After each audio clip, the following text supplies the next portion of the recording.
I remember as a kid, as a teenager, even as an adult, people saying the phrase, she's a mess.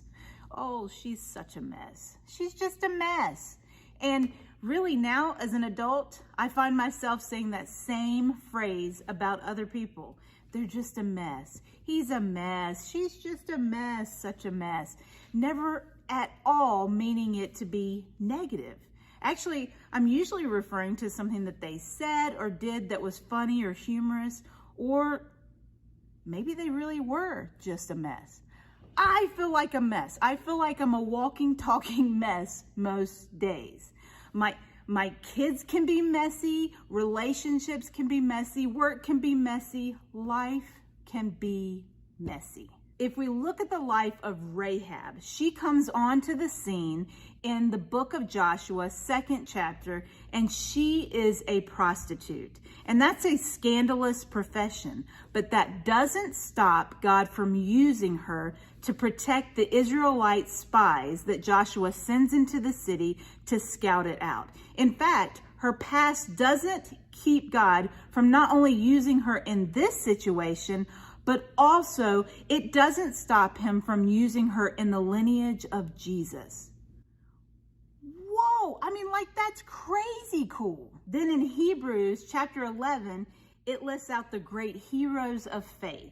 And if you'll go down to verse 31, it says, it was by faith that Rahab the prostitute was not destroyed along with the people in her city. You see, if you'll notice, her past was not removed from the story.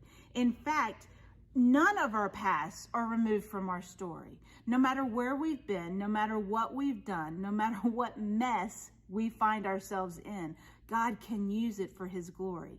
He wants to use our mess for his glory so that others around us can see just how great his grace is. Next, go to the book of James, chapter 2, and he's listing out examples of faith.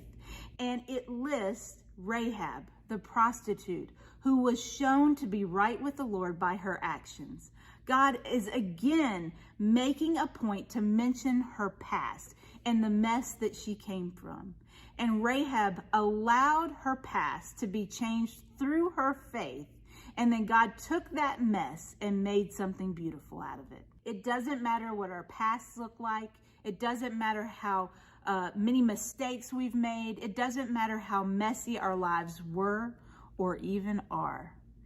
If we will believe in God and have the courage, just like Rahab did, to hand over our mess to him, he will make it something more than just a mess. He will make it a beautiful mess that can be used for his glory. It can be used to encourage and strengthen others. I may be a mess today. I am a mess. But today I'm so thankful that I am his beautiful mess.